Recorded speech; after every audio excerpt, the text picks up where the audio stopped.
So now I'm pleased to introduce to you our keynote speaker. His name is Michael Shively. Michael Shively. Michael Shively is a research and policy expert with a 30-year career that focused on efforts to prevent and respond to the victimization of vulnerable populations. His research on the consumer-level demand that drives all sex trafficking markets include an evaluation of a program designed to deter sex buyers. Today, Michael will talk to us about who buys sex and how can we stop them. If y'all would, put your hands together for Michael.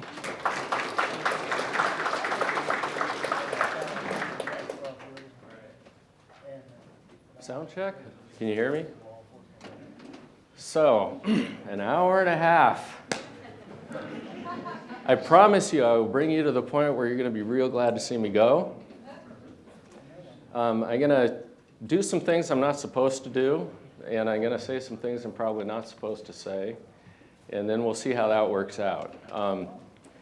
One of the things you're not supposed to do when you do a presentation like this is to bury the lead. Start with your conclusions, but I'm going to. I just want to tell you what this leads up to, because the devil's in the details. Sometimes also the angels are in the details, and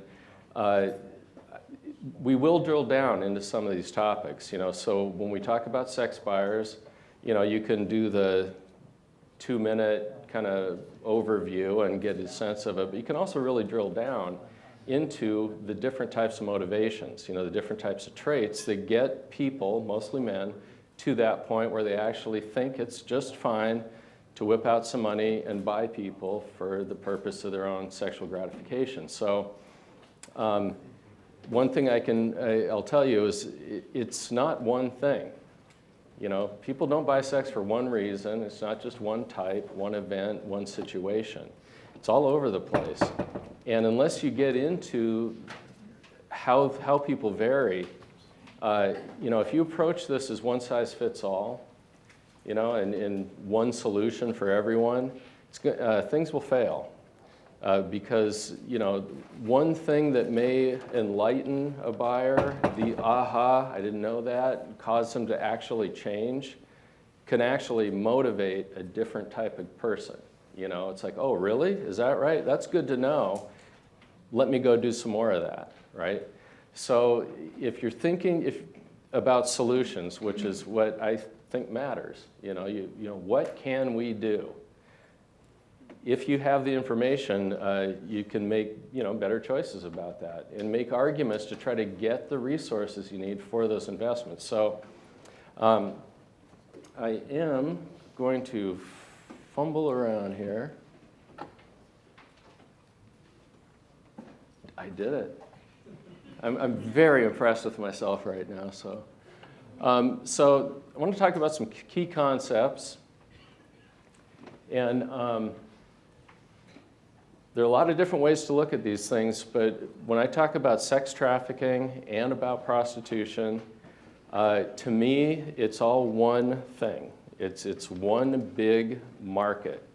One thing to always keep in mind with these issues, and this is sex trafficking, labor trafficking, there's a lot of overlaps, parallels, transferable lessons, but there are also places when you talk about sex trafficking and the tactics you can use to try to defeat it, some of them are absolutely entirely different than they would be for labor trafficking. So a lot of what I'm going to talk about is about sex trafficking. And it's important to remember that these are economically driven crimes. I mean, the only reason people become pimps, become traffickers, is for money. It's not really about anything else. And what do we know about markets? We know that any and every single commercial market, whether you're talking about beer, chickens, the car tires, anything, if you don't have buyers, if there is no market for that thing, you cannot produce it, right? If there is no market for purchased sex, you got no victims, you got no pimps, you got no traffickers, you got nothing online. There's just a big vacuum because there's no reason for it to exist. It can exist. So as a logical exercise, you can't have sex trafficking if you don't have buyers. So I'm going to go ahead, I've kind of given you what I think is the answer, but I've asked several thousand people this question. I've yet to hear anything but one answer. Okay. Can someone in this room please explain to me how you can have prostitution or how you can have sex trafficking if you don't have buyers?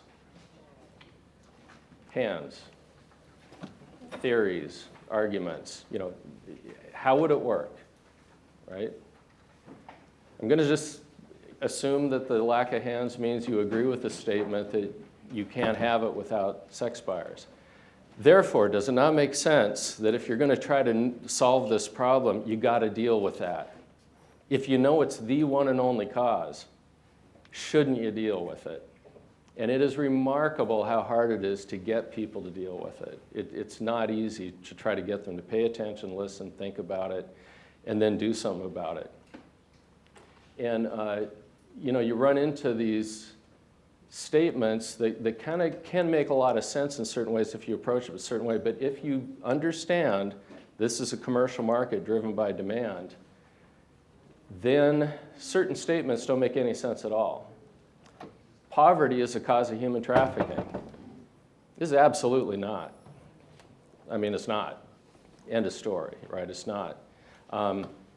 You can have all the poverty in the world. If you don't have buyers, you still don't have this, right? What poverty does is it decides who gets hurt.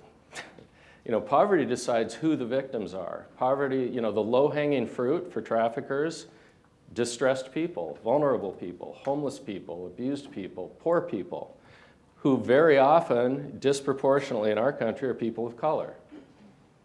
You know, and the buyers, disproportionately, are white guys with disposable income, right? So we've got a lot of stuff going on here. We do have race, and we've got class, and we've got trauma, and we've got distress, and we have poverty in the mix. But poverty is not causing this. You know, it's simply choosing who gets victimized, right? So we're going to talk about that a little bit more. And I think everyone in the room gets this, but I think it's worth repeating because, you know, some people are not immersed in this all the time, which is the main difference between sex trafficking and prostitution is consent. Just like the difference between sexual assault and sex is consent, right? If it's consenting, you got sex. If someone's not consenting, you got an assault, right? Well, with trafficking and prostitution, it's the same thing. It's commercial sex, that's prostitution. But if someone is not consenting to it, either because they're unable to, or because they say no, or because they're not a legal adult and they cannot legally consent to it, then you've got trafficking. So again, I'm going to say it 100 times in here, so bear with me, but I can't help myself. So demand reduction is a strategy for combating sex trafficking and prostitution. There are at least 15 distinct types of tactics that get used to combat demand, to try to get buyers to stop doing it, either through convincing them, teaching them, trying to change how they think about things, or making them afraid of something, just simple, plain, good old-fashioned deterrence, right? You know, you may think it's wonderful, but you're at risk for certain things here, and we're going to try to really underscore that point for you. So even if you want to do it, you shouldn't do it. Not because of, you're a nice person now. It's just that, you're afraid of a consequence. So we'll talk about that. Deterring demand to reduce sex market activity. I am going to talk about effectiveness. And I did say yesterday during a panel, not everyone here today was here yesterday, demand reduction is evidence-based practice, right? It is evidence-based practice. There's more evidence for demand reduction working than for anything else working to actually slow down or stop commercial sex markets, including trafficking. I'm going to talk about the distinction between policy versus practice, because a lot of times in discussions like this, we get all excited about legislation and about policy change, and we should care about it. It's hugely helpful to have good policies in place. But I've seen a lot of paper tigers, in my 20 years of looking at this. Policy people get together, they pass a law, everyone pats themselves on the back, they're feeling really awesome, the victory, and they should, they should feel good about it. 5 years later, you look back and absolutely nothing changed. Nothing happened, right? Because there was no follow through, there was no appropriations, there was no commitment to of resources. I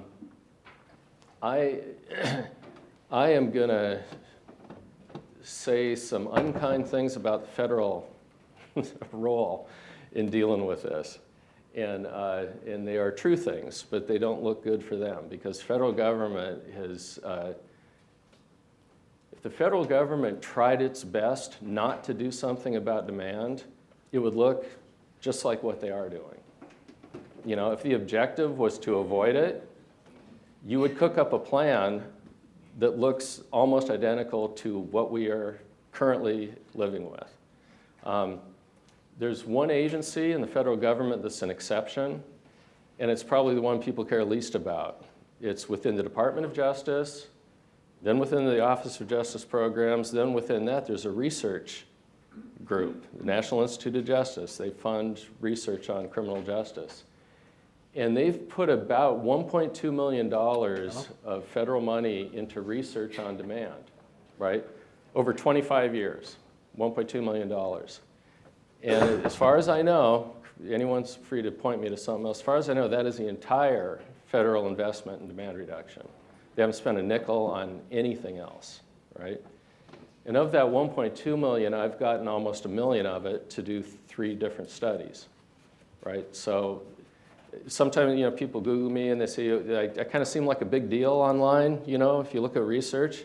It's not because I'm good or smart or special or anything. It's because they just haven't funded anything else, right? And it's hard to do this stuff without funding. So it's really sad that I'm sort of, like a go-to person. There should be 100 people like me that know more than I do, but there aren't.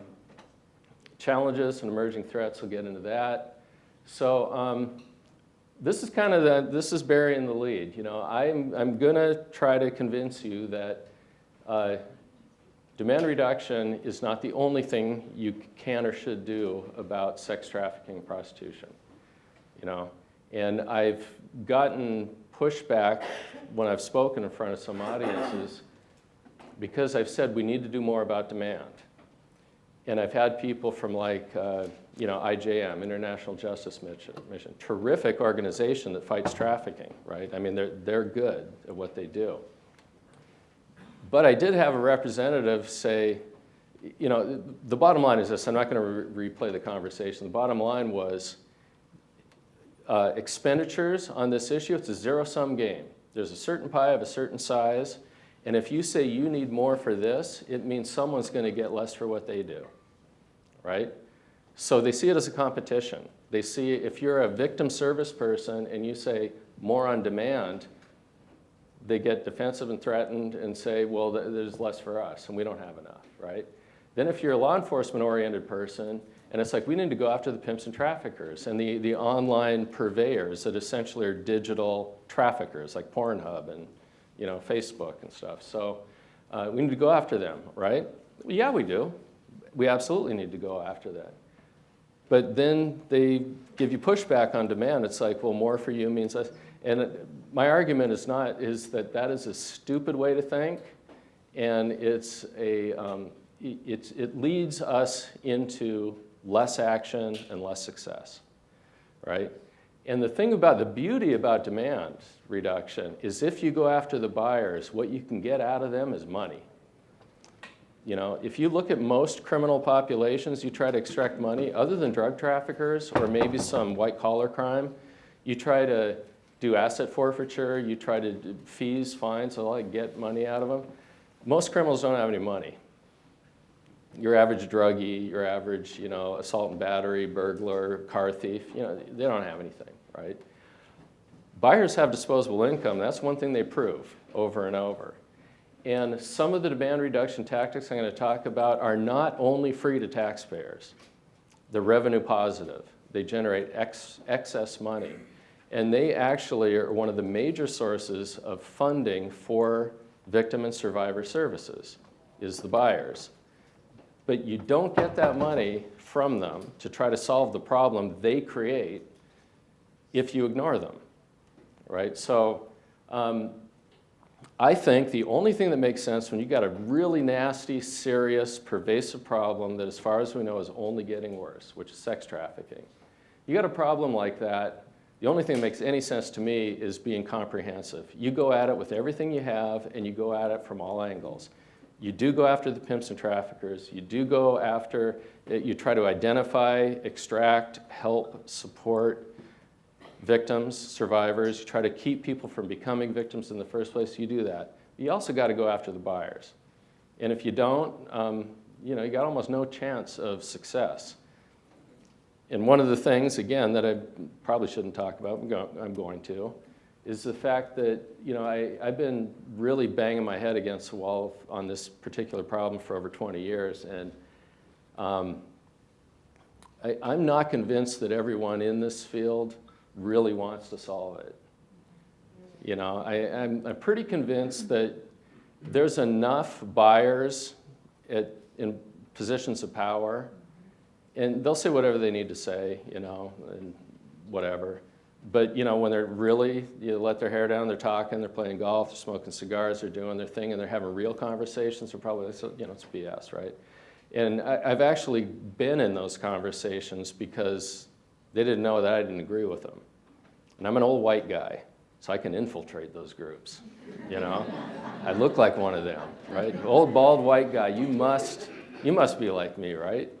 And I was at an expert panel, Department of Justice, an expert panel of 30 people all around the country. They brought together, and it's like, let's work on this demand issue. And this one guy who was pretty high up in the FBI, he said, please forgive my language. I know we have a lot of church people here, but I just got to really tell you what the conversation's like, which is, we're getting coffee during our break, and goes, this is such bullshit. And I'm like, oh yeah? He said, sex is a basic drive. You're not going to stamp out sex. I mean, guys are going to want sex, right? I mean, this has got zero chance of ever going anywhere. I said, is buying sex a basic human drive? And he just looked at me, and right away, it's sort of like, if he was a Klansman that said something racist and I pushed back, like, I'm done, right? And I was glad to be done with this guy.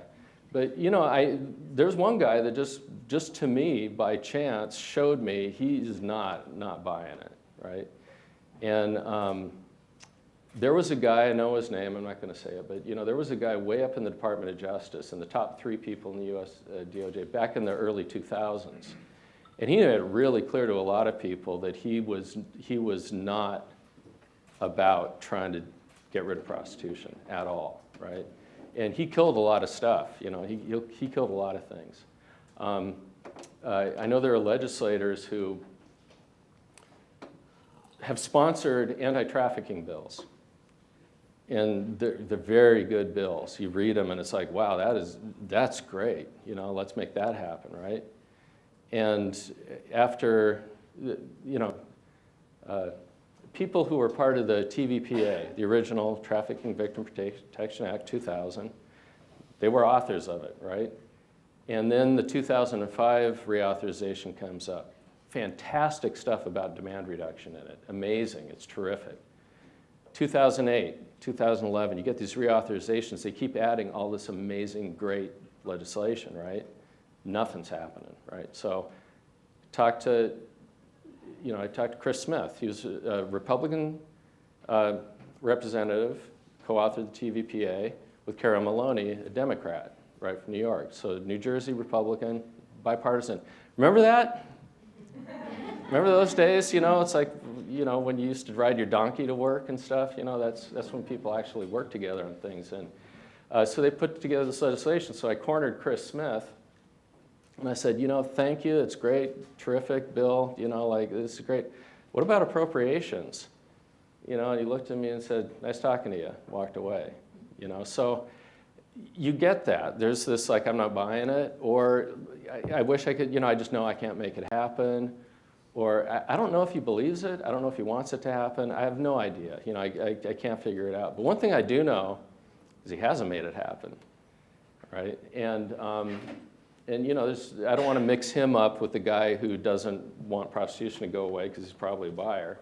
But there's other reasons. But it's really amazing how often you run into this, you know, dead eye. You know, they just aren't really buying it. I'm going to talk about decriminalization some later. I see it as one of the biggest threats we have. You know, like, do we want sex trafficking to go away? Do we want prostitution to go away? And you can't do one without the other. You know, you cannot solve trafficking unless you deal with prostitution. Do we want these to go away? And one of the biggest threats is the pro-sex work, pro-decriminalization movement. And they are way better than we are at what they're doing. They're more disciplined, they're more organized, they're well-funded, and they stay on message, and they have a strategy, they have a plan, and it is genius. It's a lot more work to sell a lie, right? I mean, it takes more effort to manufacture, you know, lies and to create what look like facts, right? It's a lot more work than just dealing with truth. So we got the easy side of this, and we're not very good at it. I'm not very good at it. This messaging, like, how do you get through to people? How do you get them to listen? How do you get them to believe that what you're saying is the right thing? And decriminalization movement, I think, is a huge problem for us. And so anyway, I'm going to get on to some of these other slides, but I'm going to just talk about a few cases. Now, I kind of started with some of my conclusions. You can reduce demand. A bunch of studies I'm going to show you about have decreased these separate indicators, not just one thing, not just recidivism, not just, you know, arrest, but a bunch of different indicators all point in one direction. You can cause a 30 to 80% reduction in prostitution or trafficking doing demand reduction, right? And it's been done. It's not just a theory, it's been done, right? But you got to do something about it. In the fight against sex trafficking, I've run into a lot of different things, been in a lot of different meetings, conferences, work groups. I had about a 20-year run of continuous federal funding to do research, so I told you I did several demand reduction studies. I also did a study on traffickers. And I ended up, we got all of the records, not just data, but we got the actual records that the federal government has on every single human trafficking conviction that they had for like a 10-year period. And we went there and opened up the records, and then we analyzed data from the records. Then we used that data to identify convicted sex traffickers in federal prisons. So we went to 22 different federal prisons in 12 different states and interviewed 47 convicted traffickers, right? Did a lot of work with law enforcement and how law enforcement approaches it. So I've done a victimization survey and that had a screener that we used to do prevalence estimation. And so looking at the victim side, looking at the law enforcement side, looking at the survivor issues, and looking at demand, been in a lot of different contexts. And I just want to tell you about a few cases to kind of illustrate some of these conversations that get had when you're saying, what can we do to stop this problem? So I live close to a town called Belmont, Massachusetts, and I worked in the abutting town. Very shishi, upscale, nice, wealthy little community, right? And I was at a regional meeting of the National Association of Attorneys General, right? So, you know, the top criminal justice officer within each state, the Attorney General. And it was about trafficking, and they had this great success story. So these officers came up. Now, I'm going to say things about it, and I don't want it to sound like I'm denigrating what they did, because they did terrific work, and it was a good case. But there was something off, right? And I want to tell you what I thought was off. So in Belmont, Massachusetts, there was this terrific case that they were really happy with and very proud of and talked about, and they got awards and promotions over. So there's this patrol officer in Belmont who has almost nothing to do ever, right? And this patrol officer just happened to see a cab pull up in front of a house at 1 a.m. And then he saw a girl jump out that to him looked like a teenager, and she was wearing could have been a college kid or something, right? Nothing outlandish. But she didn't have a coat, she wasn't carrying luggage, handbook, she just got out by herself and went into this house, right? No crime, right? So the officer could have just kind of said, whatever. I mean, someone got out of a cab, who knows? But he thought about it, and he thought, that's kind of weird, right? Like a teenage in a cab alone at 1 a.m. She's coming from the airport? Well, if it was from the airport, drinking, friends, pocketbook, she wasn't staggering, didn't look wasted, no boyfriend, escort, just something was a little funky. So the cop went up to the cab driver before he pulled away, and he said, who's that girl? And he goes, I don't know, just fair. Where'd you pick her up? Well, I picked her up at some hotel. So she's going from a hotel to a house, right? Starts digging around, asking questions, and he said, you know what, I want to talk to her. So the cab was waiting and said, when she comes out, just go, and I'm going to pull you over for a traffic stop. I'm going to say you got a taillight out or something, right? Because I want to talk to her. I'm going to skip a lot. So long story short, she was a trafficking victim. She was 16 years old, and she was there to be used in prostitution. She was there to be sexually abused, right? So the guy starts getting this information out of her and said, you need help. So he calls like women's advocates, shelters, does all the right things. Then he calls he calls up the chain, and they call in someone from Boston it has human trafficking specialists and all that. Fast forward to the point where they nailed the trafficker, and it was awesome, right? I mean, just think of all the things that went right and all the good people who did good things. The cab driver was cooperative. That cop had no business sticking his nose in there, but he did it anyway, and he saved this kid, right? It was terrific, right? And during the course of it, they said that she had at least 100 dates, right? She's 16, she'd had at least 100 different guys that had sexually abused her, right? So I'm at this conference, and of course they're all cops, prosecutors. I'm the dweeb, right? I'm the research guy, I'm not one of them, right? And I'm in the corner, and I just, sounds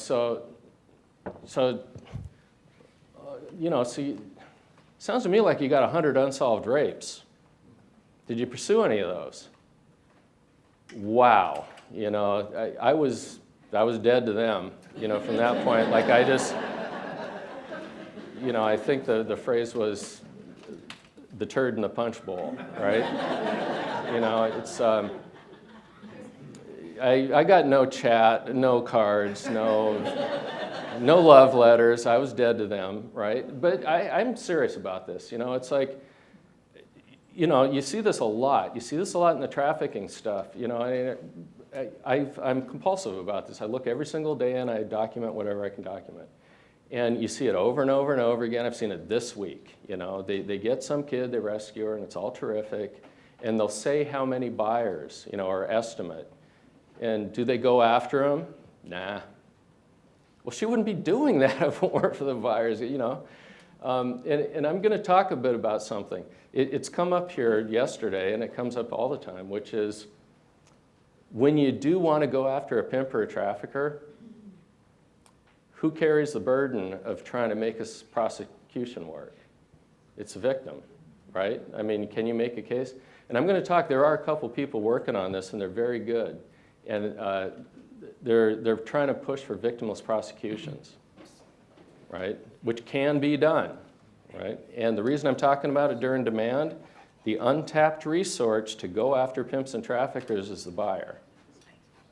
You can leave the victims alone. You don't need them, right? You can make very good cases against pimps and traffickers by leaning on the buyers, and I don't feel bad for them, and they're not at risk, and they're not going to get beaten up by the pimp for testifying, then you got them. So another thing, I was working on this, I did a lot of things besides trafficking. I was in Puerto Rico looking at drug trafficking for a different project.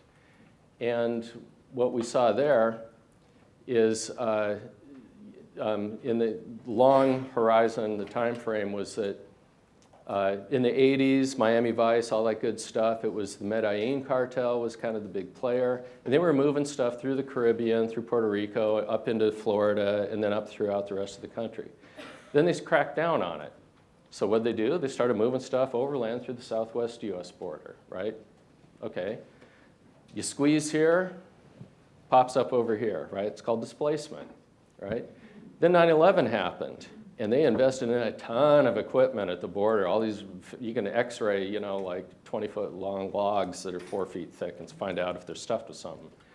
Started catching a lot of this stuff, right? So when I was in 2015, I'm in Puerto Rico, and they're saying the Medellin cartel routes are all cranking up again because southwest border's getting tight, right? When I was there for a drug trafficking project, I learned that, if you're moving 500 kilos of cocaine from Colombia to the Dominican, to Puerto Rico, to the Keys, Miami, and then the rest of the country, that club that's owned by a cartel that you're going to go to, why not bring a few girls along, right, and sell them, right? So you get organized drug trafficking, and they diversify their portfolio, and they've got all this infrastructure to do this, and they just add trafficking, right? FBI, Operation Cross Country, terrific, right?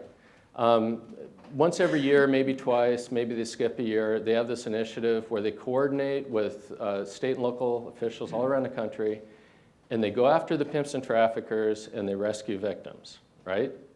And they do a big press release. You can look it up on a website, and they'll say, we got 175 pimps, and rescued 150 victims. Yay! Right, good, feel good about that. What about the buyers? And so I asked the FBI these meetings, right? And this one guy, he actually ran the Operation Innocence Lost project for the FBI. So I'm talking to the head guy, right? And I said, I can't see anything on your website or in any of these operations where you said a word about going after the buyers. And he'd say, yeah, it's funny, isn't it? And he walked away, right? Like there's a nerve there. And I'm bringing these stories up for a reason. There's a nerve. There is resistance out there, right? And if you don't acknowledge it, you kind of just get all frustrated and baffled and you don't know what to think. But, the thing is to push through it. So on one of the operations, I decided to roll up my sleeves. So Innocence Lost, it was roughly 175 rescues, 175 pimps and traffickers arrested, right? I did searches for all of the cities where they did these things, and I found 177 sex buyers were also arrested, right? Which is genius. I mean, this is what I pray for, literally, is a comprehensive approach, supply, demand, distribution. They are doing the right thing, and it's awesome, but they will not admit it. The federal government doesn't want to talk about it. Why is the FBI not talking about it, right? And the thing is, they didn't play a part in it directly, but the state and local people know. And the thing I've learned, this is like one of the things I say I'm going to probably, just try to, upset federal people, which is the farther up in government you go, the easier it is to be full of crap.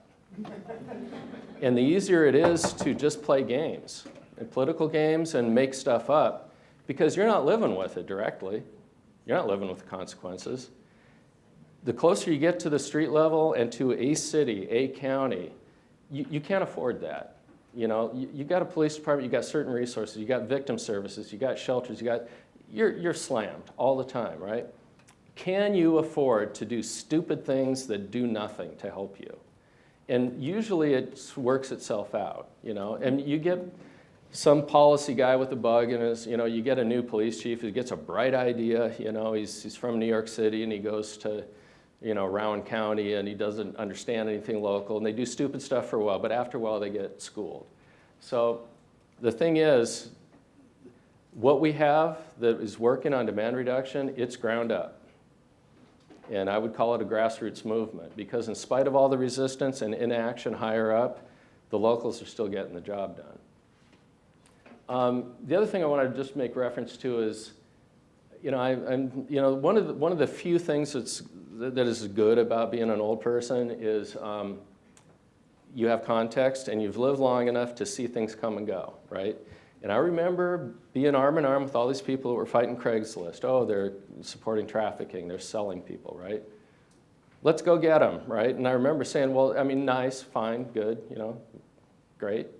But how long is it going to take for that market to move somewhere else, right? And I said, I give it a few weeks. And I hate to say it, but I was precisely right. And the way it worked out is that when Craigslist took down their erotic services section, there was research on it, and it took about 3 weeks for almost all of it to move to Backpage. Yay, we took down Backpage. Yay, no more Backpage. Anything change, anything go away, or people just now unable to buy sex because it's vanished, right? No, of course not. So it is a game of whack-a-mole. However, again, this can sound like I'm dumping on the people who invest in doing that. I think it's a good thing. I think you got to keep pressure on them. They're the distributors. Fine, go after them. But it's not the answer. What it is just for the moment, make life uncomfortable and push on them, right? Same thing with Pornhub. Now, Pornhub, I think they're the money behind a lot of the decriminalization movement. Soros and a few other people you could point to, but the people who make money on commercial sex would love for decriminalization of prostitution because it just frees up the market, right? And Pornhub, my organization I used to work at was National Center on Sexual Exploitation. Terrific work with a lot of other people, and they pressured Pornhub into taking down all of the stuff where they had no age verification or consent. They don't know that it was consensually produced pornography, and they don't know that the person was an adult. So one thing that happens now is that a grown man will rape like a 12-year-old girl, record it for his own purposes, but then they start sharing, and they post it, and it becomes pornography. What it is a video of a felony being committed and a rape being committed, but it becomes entertainment and it becomes a commodity. Pornhub's made money off it. So what happened when Pornhub, they finally caved to some pressure, and the way they did that is went after the money and went after Visa and MasterCard for processing the payments, right? And they finally said, we're not going to do it. So Pornhub says, okay, we'll take down the stuff where we have no age or consent verification. Overnight, what they did is they eliminated 87 million images and videos, which tells you what, they had 87 million videos that likely had children and likely had people who were being raped, and they were making money off it. And they fought tooth and nail to keep doing that. And then they caved. Okay, well, great, 87 million videos. Tell me what's changed. People can't get porn anymore, so. Again, it's not to denigrate those efforts, but it's just to say, a lot of this stuff you run into the whack-a-mole and looking at the wrong thing or just simply ignoring what's in front of you, which is the buyers, right? So I'm gonna skip some of this stuff because I think we've got more important things to talk about. But again, for me, I'm a visual person. I like images. I work better seeing things. And, supply, demand, distribution. Pimps and traffickers to the distributors. And you could add websites and social media platforms that help meet the buyers with the victims, right? Supply, those are the people that get abused. Again, I'm not commodifying, they are commodifying them, but they're the product, right? They're the product.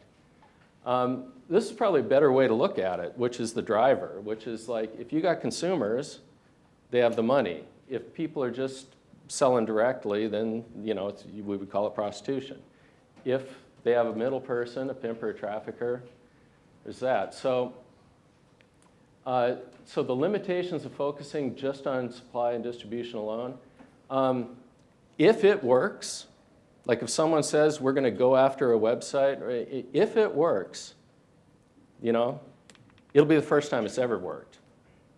You know, no one so far has produced any evidence that says if you take down a website, if you take down a company, you round up a pimp, trafficker, that it affects the market. It may temporarily, but then it just recreates itself.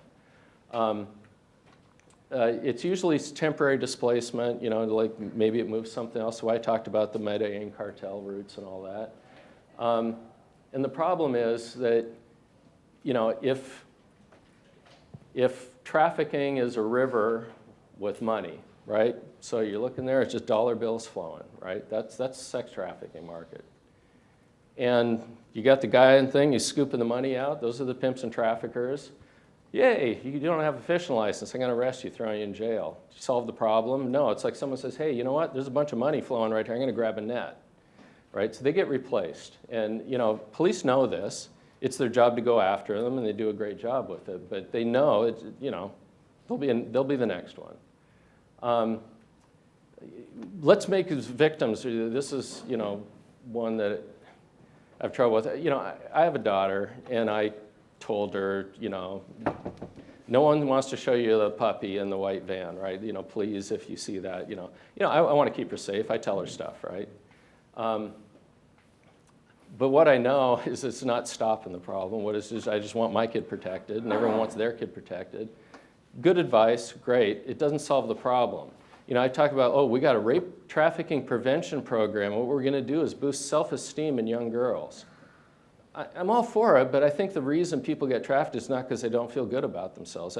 What it does is it kind of makes them more vulnerable. You know, so on an individual basis, that's where some of these disconnects happen. Individually, oh yeah, I'm all on board. You know, like look out for this, look out for that, protect yourself.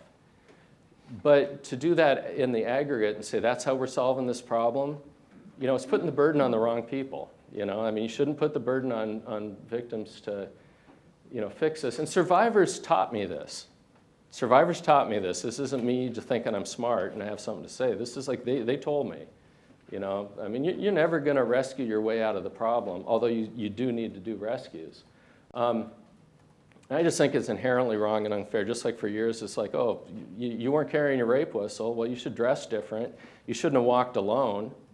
You know, you should have taken the safety shuttle. You know, well, I mean, the guy obviously was a bad guy. You know, it's like telling the abuse victims, like, well, you know, how come you couldn't spot that he was abusive? And, well, why didn't you leave him?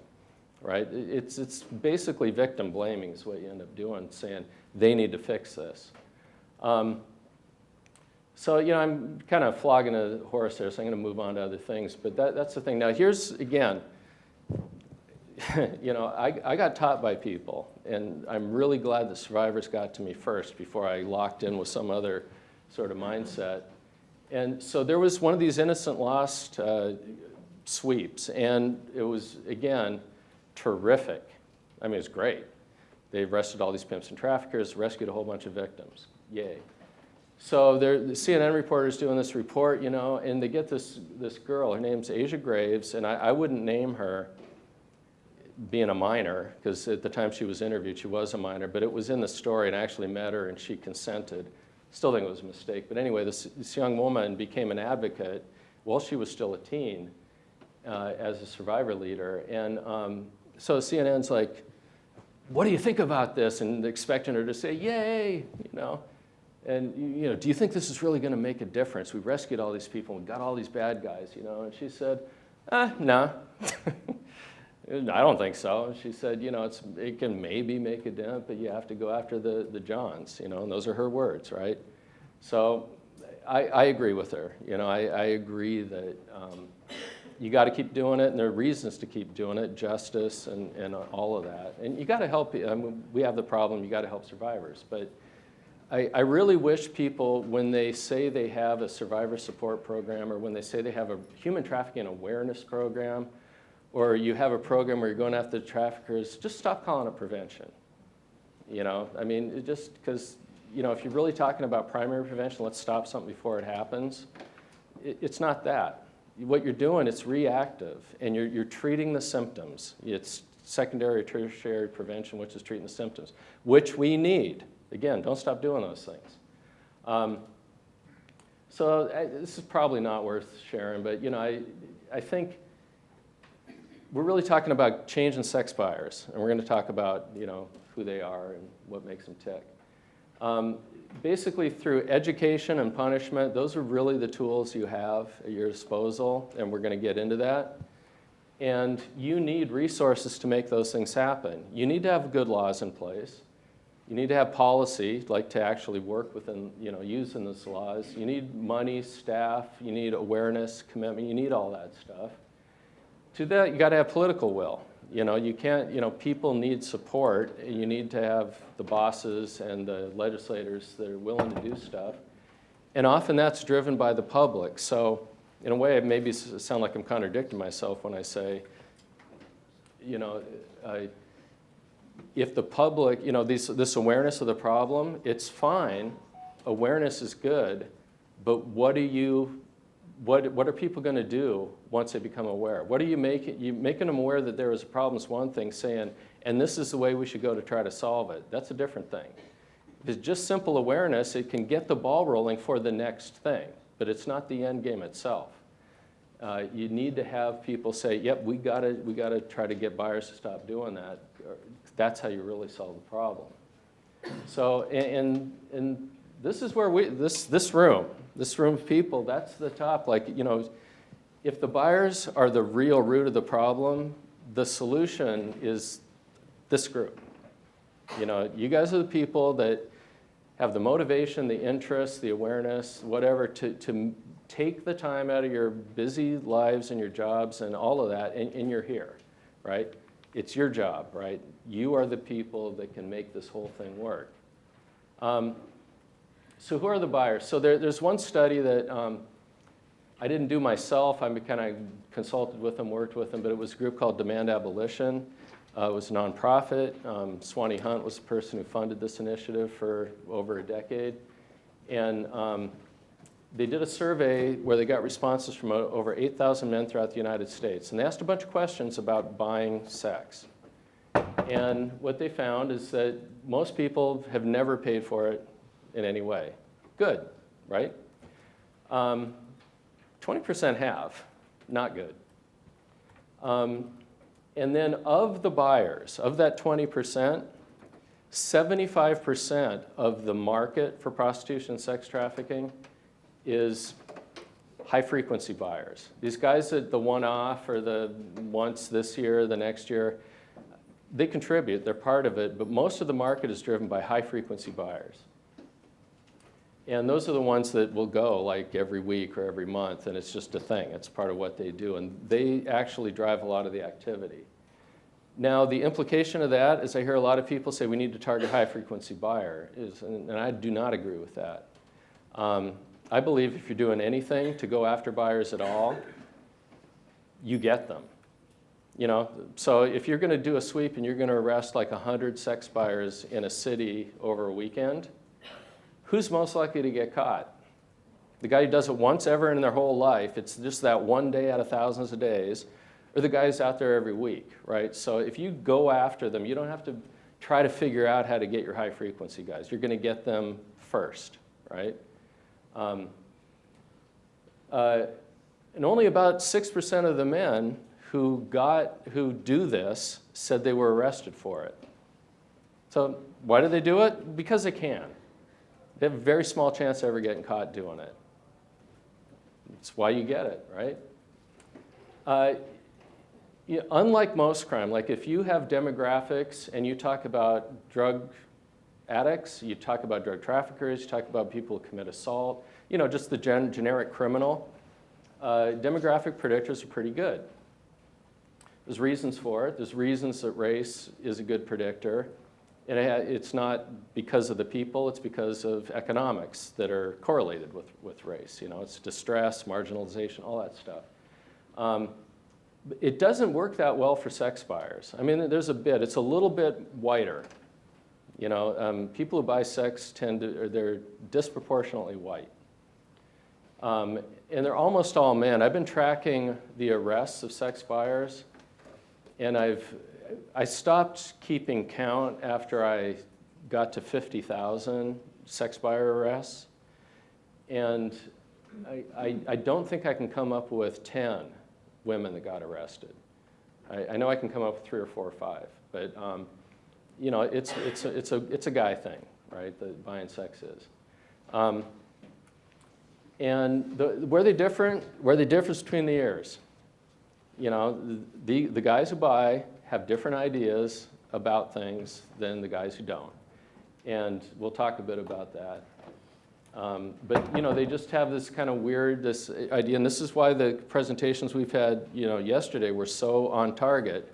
And you know, they were saying, we're going to keep coming back to this. Well, yeah, here we are. We're coming back to it. You know, it's masculinity, toxic masculinity, and some people absorb it more than others. You know, some people are resistant to it. They're, you know, enlightened men or whatever you want to call them. Just better people, nicer people, whatever. And then you get guys who, not so much, you know. Knuckle draggers, maybe it's a technical term, you know. And one of the things that comes up again and again and again about these guys is that if they thought they were going to get caught, a lot of them would stop. It's one of the most effective things you can do is give them a threat of arrest.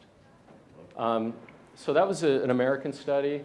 There was a study in Sweden. They looked at, you know, a randomized survey of over 6,000 men, and they found that one of the predictors of the guys who were buyers in a country where buying is criminalized, frequent pornography use. It was strongly correlated with buying sex. Well, if you think it's okay to view that, then the likelihood you think it's okay to do that. You know, it's a strong correlation. And other people can dive into this, you know, but the chicken and egg problem, you know, I think at this point we should all be fairly confident that, that online pornography is a true driver. It's one of the things that will walk people into buying sex from a person. And if a guy is a sex buyer, they're going to buy someone who's a trafficking victim. They're going to, you know. So, I mean, you can't be a sex buyer and not. So, you know, that's the, you know, there is a direct line. And in fact, it goes beyond that. In a lot of the cases that I'm seeing now, it isn't like pornography is this background thing that changes you and then you are the sort of person that will buy sex, right? That is true, but it's also just, it's actually a tool used by the trafficking industry. You know, it's part and parcel of it. So something that's very common now is for a predator to get on Instagram or Snapchat or whatever, and they start grooming someone. And if they never talk about money and it's not transactional, then you're talking about a sex offender, right? But if it gets to the point where there's a payment or there's an exchange that's explicit, then you're talking about sex trafficking. And part of the whole dance and the grooming process is send me pictures, send me nudes, right? So you're talking about like a 14-year-old, send me stuff. Or the guy starts sending, you know, dick pics or whatever, right? You know, they start sending stuff and then to get the ball rolling, right? So it's, and now by law and morally, ethically, and through common sense, it's child pornography. It is CSAM, child sexual abuse material, right? And someone saying, I'll pay you for a nude, they are committing a sex crime, right? So it's so intertwined. And then when these events happen, a lot of times the guys record when they've bought a child to sexually abuse, and then that becomes pornography online and available to anyone. And one of the cases we had at Nicosia when I was there was a mother found out that their 14-year-old daughter had gotten trapped in this way, and there was explicit sex that was video recorded of this 14-year-old. And the girl and the mother went to Pornhub, and it took months and months and months, over and over and over again. They had it documented, they took screenshots, they had the link to where it was still running on Pornhub and said, take it down, take it down, take it down. That's the girl saying, that's me. I didn't consent to that, I was being raped. And it's online, just take it down, right? should have been 5 minutes. Phone call to your techie, yeah, get rid of that one, right? Months rolled by, they would not take it down, right? And then finally they did because they got sued. You know, it was the threat of a lawsuit. So, you know, back, you know, to these buyers, there was a similar study in Scotland, you know, like 110 men who had bought sex, right? The guys were more likely to have committed sexual aggression against a woman. You know, that was in the background of sex buyers. They used pornography more frequently, right? The rape myth acceptance, these kind of primitive, stupid, backwards ideas about what men and women are and what consent is and isn't about. You know, so these are the guys, like, they're not very sensitive, not very nice, and they got some really bad ideas. And there's a sense of entitlement, right, that comes with it, and that's who the sex buyers are. One of my favorite studies that, and it's one I didn't do, and I wish I had done it, and I wasn't smart enough to think about it. But these people in Atlanta did it. They surveyed 218 men, and what they did, this is back when Craigslist was the thing, and they put ads online, but the whole point was to gather data and information about, so instead of it being a pimp or a victim that's on the phone with these guys who call into the number, they had a whole protocol worked out that was absolute genius, right? And they said, let's ask a bunch of questions and we'll just tabulate it. We'll just collect data and find it out. So, okay, put an online ad, you know, hey, young, new in town, fresh, barely legal, you know, college girl, yada, yada, yada. Phone number. Phone starts ringing, you know. One of the things they'd say is, well, where are you calling from, honey? Right? Are you in Buckhead? You at the airport? You down at the Blade? You know, where are you, right? They're starting to map out what the market looked like, right? So it's really very smart stuff. And then it's like, well, without any prompting, what are these guys going to ask for, right? Are they going to, you know, black woman, a white woman, an Asian woman, a big one, a little one, you know, what are they looking for, right? Tabulate that. So that it was really ingenious to just get this information, right? And one of the really genius things they did is they said, we're going to run this protocol as long as we did, and we're going to get to the point where we're kind of done with it. And we're going to keep track, like, did these guys make it clear without being prompted that they wanted someone underaged, right? And what they found is that 94% of the guys gave no indication they were looking for a minor, right? Good news, right? I mean, that's good. Whew, that's great, right? Then, even more genius, what they did is they said, okay, you get to that point, they haven't said that's what they're looking for. And you've had this whole negotiation and they're ready to show up somewhere, right? They'd say, oh, you know what? This girl that I was going to send you is not available. I got someone else I can send you, but she's 15. Is that okay? What they found out is almost half the guys would take it, right? So one of the sources of resistance and one of the things that they strategically do on the decriminalization side of things is they say there is a sharp, bright line between prostitution and sex trafficking, and sending adult sex work versus trafficking. And what a study like this tells you, it is muddy and blurry and fuzzy. You know, maybe these guys aren't pedophiles. They're not looking for an 8-year-old. Maybe they're not even looking for a 12 or 14 or 16-year-old. Maybe that's not necessarily what they're after. You give them the chance to take it, half these guys are saying, yeah, I'll take it. You know, so that would be a rape of a child, you know, that. And these are just your generic adult sex buyers that will commit the rape of a child, right? And they're telling you this. So, you know, that, again, it's this, who are the sex buyers? So there are studies on the motivation. So if you get a bunch of people who have admitted to sex and you can ask them a bunch of questions, and this is something we know a lot about. We're not speculating, it's not just a theory. Many studies have gone into this, right? Why are you buying sex? So you can group the separate motivations, and I think they fall into some categories, 4 or 5 major types, right? So one of the guys, you can call him some sad sack, the lonely loser, whatever you want to call the type, but it's a guy who really wishes they had a girlfriend, they wish they had a partner, and they're not getting the job done, so they resort to buying. And that's why there is something in the sex trade called the girlfriend experience. You know, it's phony, and it's as soon as the money runs out, okay, I'm really not your girlfriend. But that's what they're resorting to, right? And a lot of these guys are the ones that you can get through to.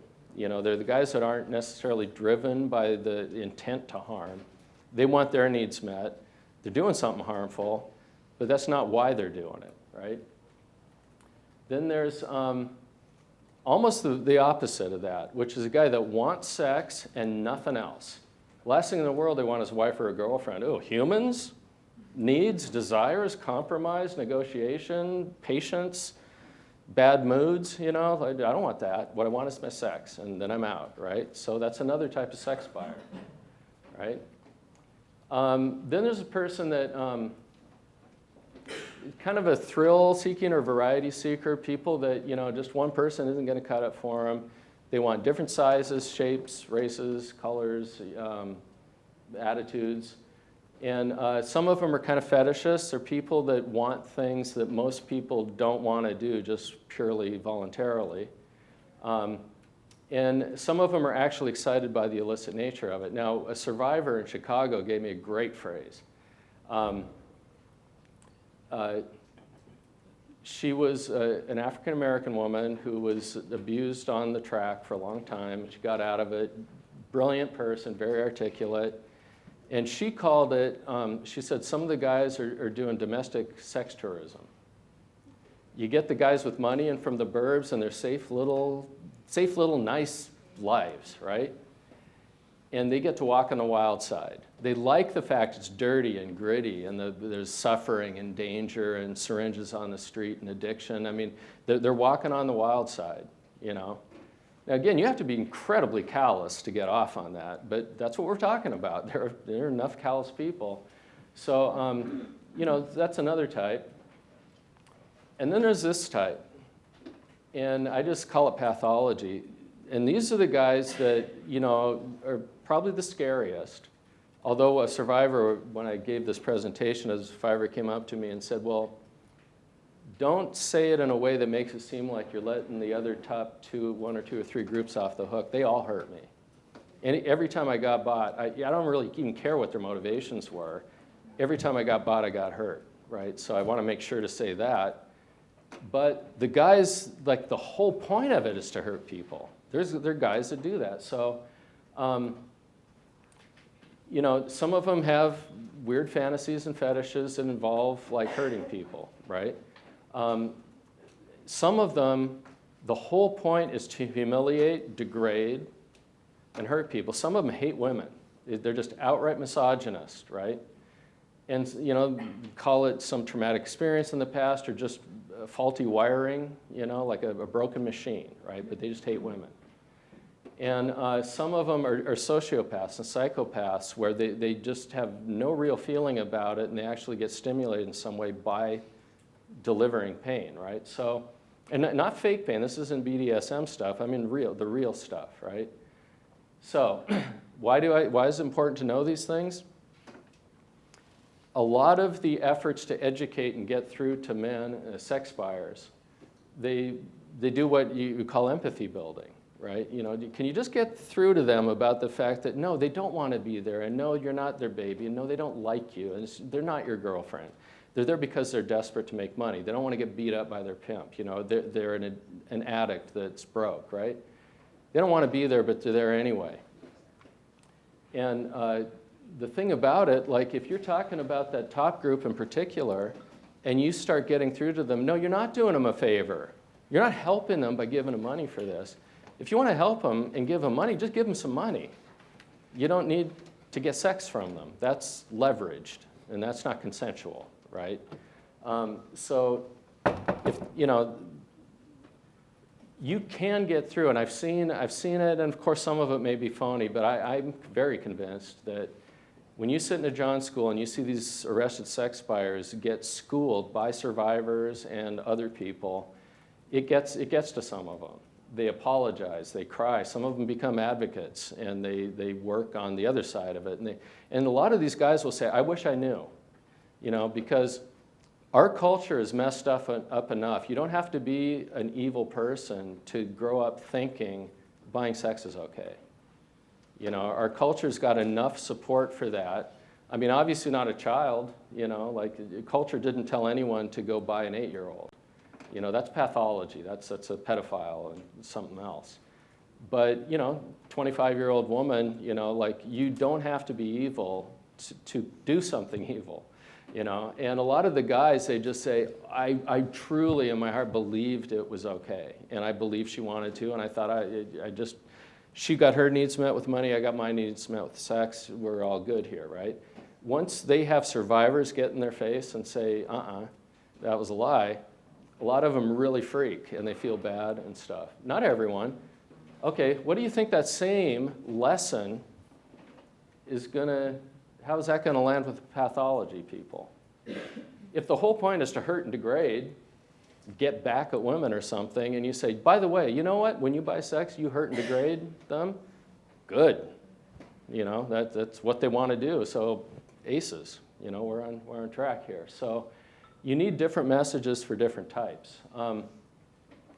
So there are at least 15 different basic demand reduction tactics. I'm not going to go on and on about the details of all of them. I'm going to focus on some. And so there's a reverse sting, and it's straightforward. You put usually, almost always, policewoman somewhere, and then the guys who solicit them for sex, and they do the right things, you know, the act in furtherance and stuff like that, you can arrest them. There's an online version. You know, you find a website that's used for this, you put a fake ad up, they show up, and all that. Now that's an important one because back in the days when it was just a woman on a street corner, or in a bar, as your decoy, they had to be adults. And if they're adults and the guy gets arrested, if he wants to fight it in court, you know, you couldn't get them for trying to buy a child, even if she looked young and she said she was 15. Well, she was in fact a 22-year-old policewoman. So the defense is going to never lose that one, right? But now with online commerce, the police can and do put an ad up that says she's young, and in the conversations they'll say she's 12 or 16 or whatever it is. They show up, you can get them for trying to buy a child, which is a felony, and that is a beautiful thing. There are also other ways that sex buyers get arrested, which is opportunistic arrest, which is, you know, some guys, you know, police officers, they see a car, it's not where it should be, and you see people in it. You go up, you find out they're having sex. Okay, well, is it two people just doing it? Or is it something else? You dig a little bit, and you find out it's prostitution. You can arrest them both, if that's what your department does, or you can arrest the buyer, and you can just pull a woman out and try to get her into services, which is, you know, ideal. Sometimes there's spin-offs from other investigations. Often it's complaint-driven. You get a parent who says, look, I looked at my daughter's computer and I saw she was having this chat with the guy, and lo and behold, she was being groomed by a predator that was paying her to have sex, right? And then the police step in and they can seize the communication and you know, make really good trafficking cases that are felonies. This is a big one, and we used to call it shaming, but there's a lot of pushback because it sounds mean. You know, and to me, like I don't care. You know, shame, they should feel shame. They're doing shameful things. But not everyone agrees with my primitive retributive impulses, right? So they, you know, so let's be more pro-social about it. So we're calling it identity disclosure, which is just you're revealing the identities of people, right? Employment loss. And a lot of times it's just, you know, piecemeal. But people lose their jobs over this. And you see it a lot with clergy, you see it a lot with police officers who buy sex, and it's inconsistent with those roles to be a sex buyer. So they usually resign or get fired. There are some policies, and one way to try to improve policy is to try to get employers to have it written into their code of ethics or their codes of conduct for their employees, thou shalt not buy sex. Even if you're somewhere where it's illegal, you're in a different country or whatever, you're in Nevada, you go to a legal brothel there, you know, it's inconsistent with our values and, you know, you can be terminated for that. One of the things about Texas, you know, they passed a law that made just simple buying the sex of another adult, they made it a felony. The thing about felonies, next time you go to get employed, you have to disclose felonies, right? You don't have to disclose misdemeanors, but you have to disclose whether you have a prior felony on your record. And if you don't, you're going to be terminated for noncompliance with that requirement. And then if you do say, yep, I got a felony on my record, they're going to say, sorry, you're not going to be hired. So this is very consequential. Having it be a felony's got this, you can link it to employment and create real problems for people, which is, not just for retribution, it's a deterrent. Guys in Texas, they know this. They figured this out. Dear John messages, this is like sending messages to the homes of people who get caught. So they call them Dear John letters in a lot of places, so they routinely do it. They arrest you. Oh, your car was used in the commission of a crime. You pulled up, talked to the policewoman. You're going to seize your car. You're going to have to pay a lot of money to get it back. Okay, that's one thing. That money goes into a pot. You can use it for survivor services. We're going to call home. Talk to your wife or girlfriend or parent or whoever it is, right? Just say, by the way, we think for your own personal benefit and protection that you should know that this person got arrested for this, right?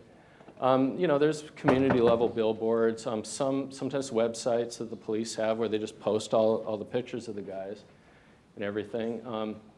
Vehicle seizures, it's almost any jurisdiction in the country, you can do this, right? Vehicles used in the commission of a crime can be seized. There's some places I experimented with forfeiture. Like they lose it, but it got challenged because, you got a $50,000 car, but the statutory limit on a fine for that level of misdemeanor is $1,000, right? So it didn't last, but change the laws, lift the statutory limit, you could seize vehicles.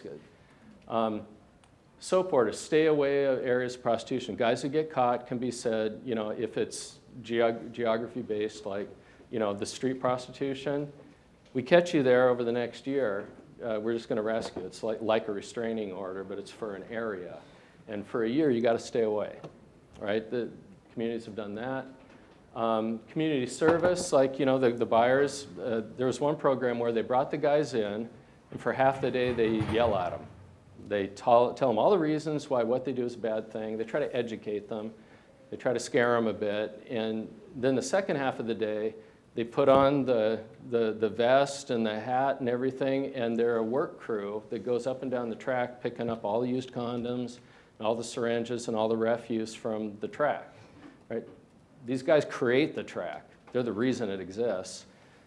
Stick them out there to clean it up. And by the way, that may be all your work friends are going to be going up and down the street when you're out there cleaning stuff up. So there's public education campaigns, and that really is what a lot of other people have talked about. Like, we got to educate people about the harms of buying sex. There's neighborhood-driven initiatives where the neighborhood will post signs and say, Dear John, we're watching, and we will report your activity to the police, Surveillance cameras have been used, to collect evidence and stuff, or to deter buyers. Not too much. And then there's John schools. So those are the education and treatment programs. Again, it's a stupid phrase, horrible phrase. Most people who do the programs don't call them schools. They call them an education program or treatment program. And the approach isn't educational, but it actually is more of a therapeutic thing, right? And then there's another thing now. Bob Rogers knows way more than I will ever know about these leveraging technologies to blast out messages and to actually interrupt sex buyer behavior while it's ongoing. So the guys are online, they're trolling, they're infiltrating, and they have like fake messages out there and ways to detect it. It leverages very sophisticated AI-driven technology, and they can either use that technology and basically give a lead to the local police. They can step in and actually sting the people. Or what they do is they just engage directly, either with a bot, an AI just says, oh, by the way, we see what you're doing, and do you know this is a bad idea? And do you know the police are watching these same websites? And do you know that it hurts people and all that? So technology is used for it. Now, I keep track of this stuff nationally, but I also know that any of these tactics, have they been used? Well, I've got over 30 counties and over 50 cities in North Carolina have done at least one of these things. The question?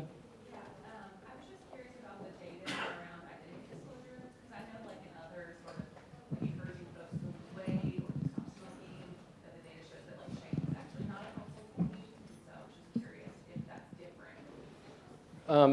Well, I think it's different. I think this is just a different animal. It's one thing to lose weight. You know, I mean, like, okay, should you publicize that you only lost 5 pounds this week or didn't lose any? You know, this is about a crime.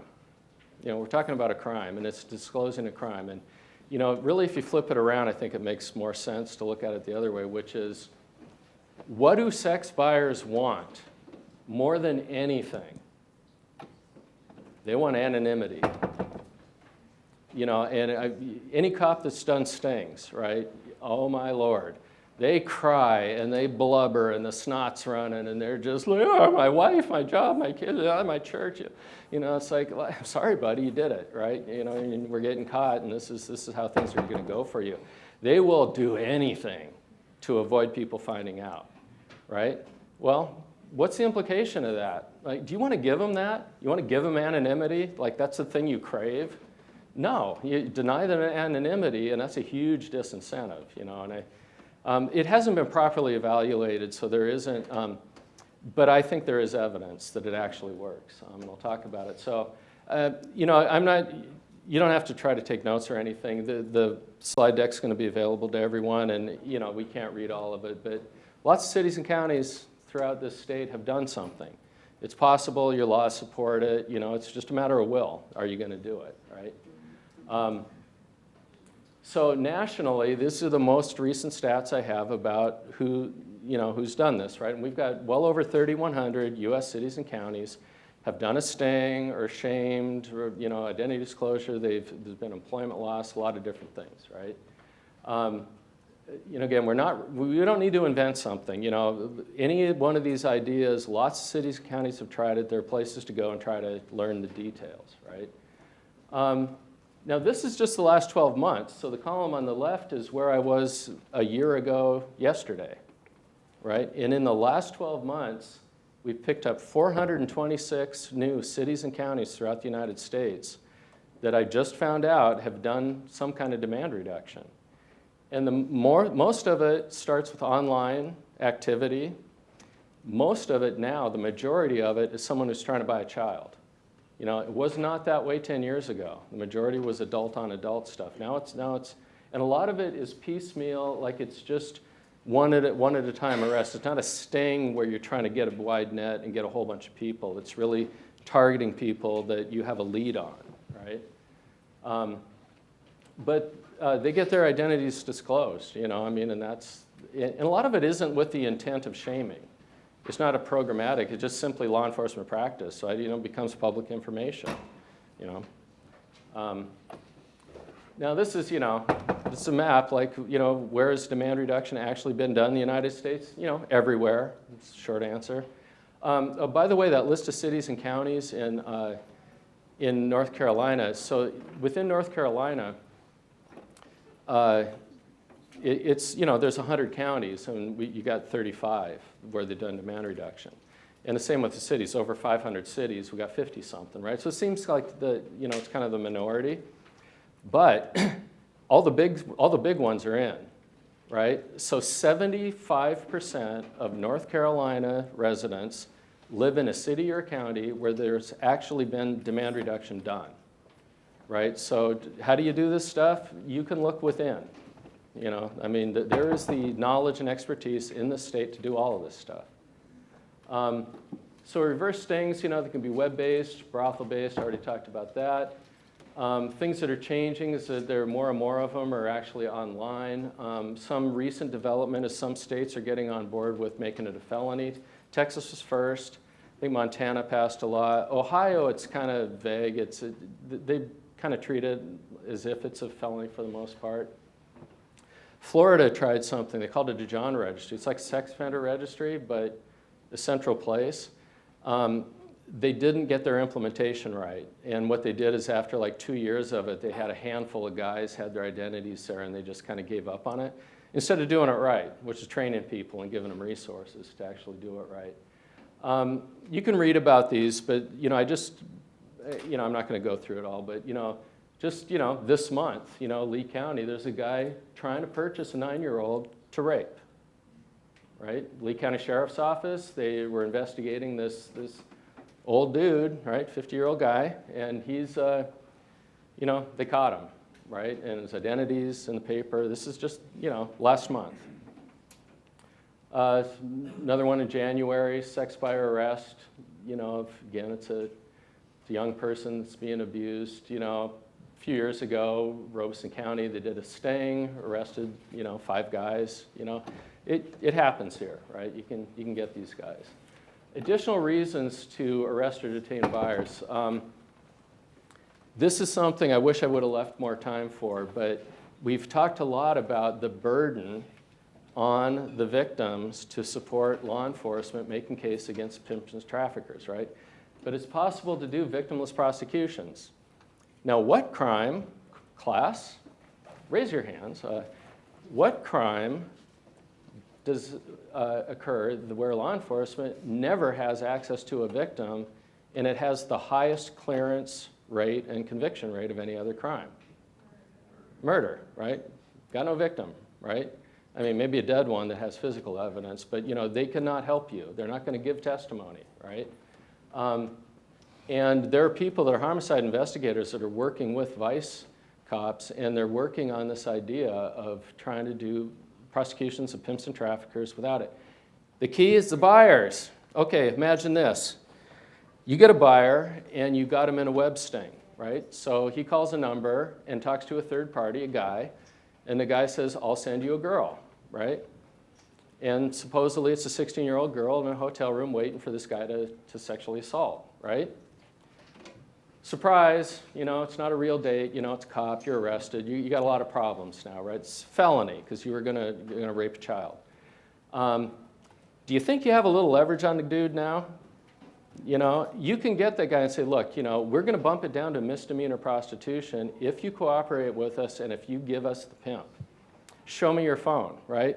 You called this number today. That same guy's calling other numbers and making other dates with other pimps and traffickers, right? And they can start investigations and go after them. You can get these guys into court and they can testify and just say, you know, yeah, I work with this guy all the time. I mean, that same guy, he got me 5 dates with juveniles over the last year. One happened here, one happened there, one happened here, one happened there. You get like a human testifying to the fact this guy was transacting sex with minors, right?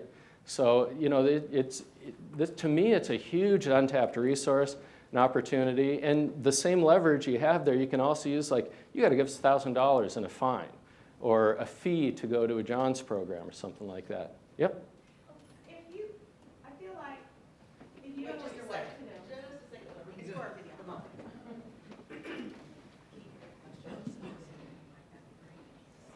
So I work with victims. I'm a clinical social worker, and if you don't want your wife to know, you don't want your neighbors to know, you don't want to be in court. So I mean, even though you're helping a system, you really don't care about the system. So why are you going to get up there and tell the whole world that you were a buyer? I didn't follow the question, and it's. Why would I tell everybody in the world in court that I was a buyer to get somebody to go to jail that was a seller?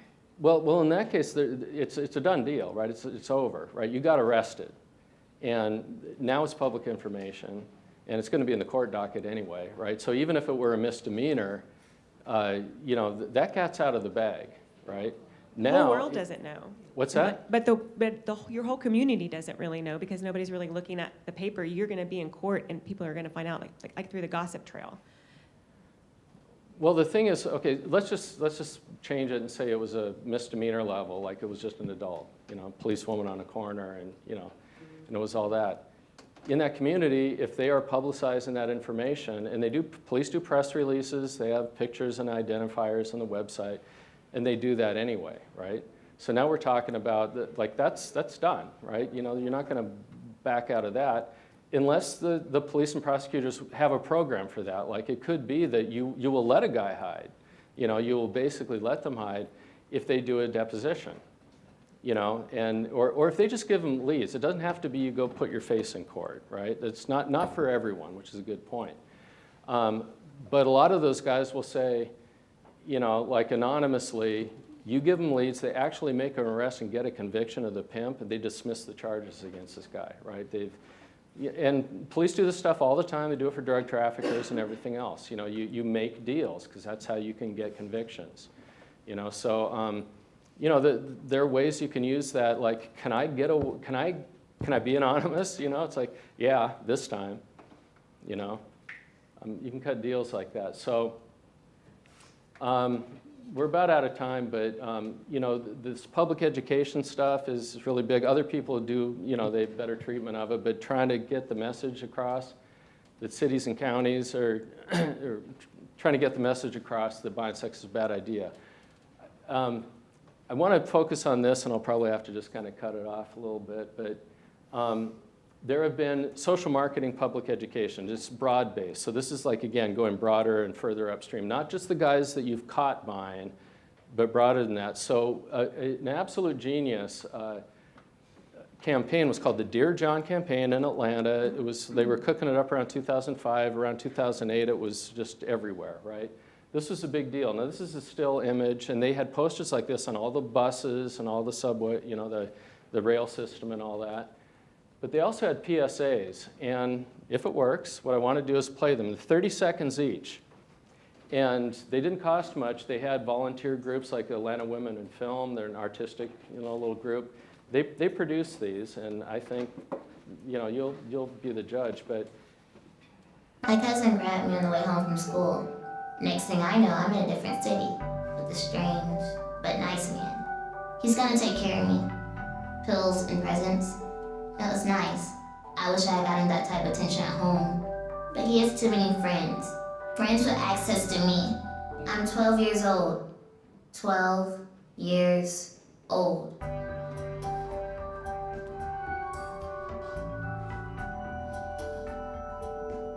now, again, this is 90 seconds of your life here, just to get these. Okay, maybe it will take longer than that.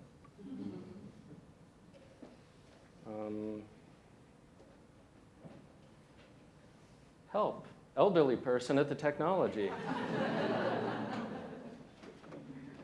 I like them young, you know, Youth. preteen. And Atlanta, great place to buy young girls. Fly in, meet the girl, take care of my business, fly home in time for dinner. The best part, you don't want to see it. And your blindness enables me. Your daughters make me very happy. And I thank you. Young man, can you help me?